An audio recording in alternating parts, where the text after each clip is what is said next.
Yohanes 8 ayat 12. Maka Yesus berkata pula kepada orang banyak, katanya, "Akulah terang dunia.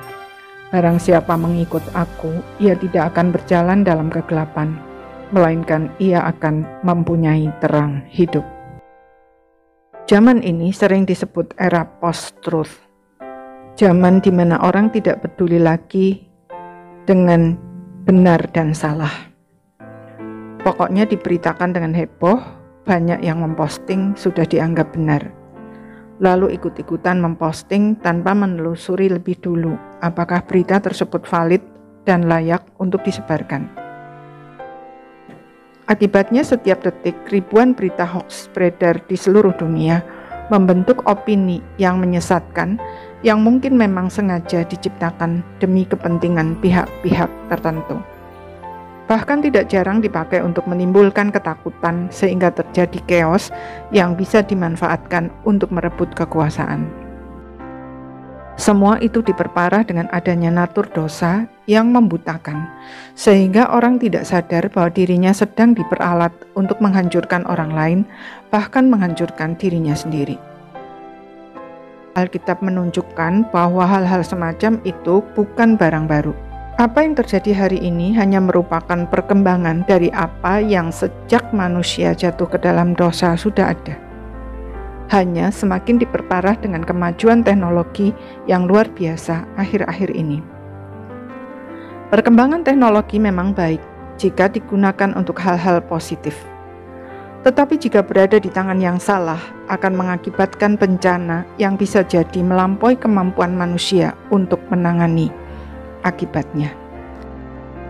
Itulah yang terjadi dengan negara Suriah, yang dulunya merupakan negara yang makmur, dalam sekejap mata hancur total oleh tangan penduduknya sendiri, yang tidak sadar telah diperalat oleh orang-orang yang memiliki ambisi untuk menguasai dunia. Mereka mempercayai begitu saja berita hoax yang sengaja diciptakan untuk menggulingkan pemerintahan yang sah yang telah memimpin negara tersebut dengan sangat baik.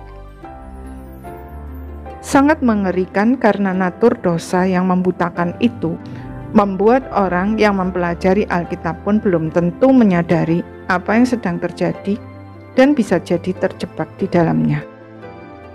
Meskipun demikian, kita bersyukur karena di tengah-tengah kegelapan dunia tersebut, Tuhan Yesus berkata dengan tegas, "Akulah terang dunia." Artinya, Dialah satu-satunya yang dapat mengalahkan kegelapan dunia, karena memang hanya terang yang dapat mengalahkan kegelapan.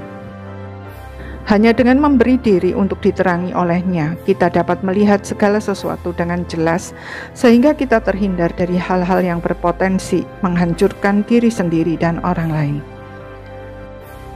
Namun memberi diri diterangi olehnya bukan sesuatu yang mudah, karena berarti segala dosa kita akan terlihat dengan jelas.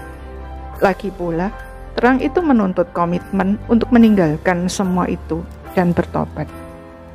Dan itu berarti kita harus meninggalkan zona nyaman yang mungkin selama berpuluh tahun sudah kita hidupi dan nikmati. Meskipun demikian, memberi diri untuk diterangi oleh terang yang sejati adalah satu-satunya jalan untuk diselamatkan dari kebutaan dan kebodohan akibat dosa.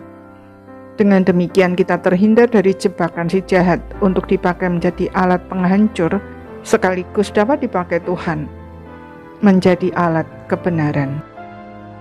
Jadi, mana yang saudara pilih? Tetap hidup di dalam kegelapan atau memberi diri diterangi oleh terang yang sejati? Amin.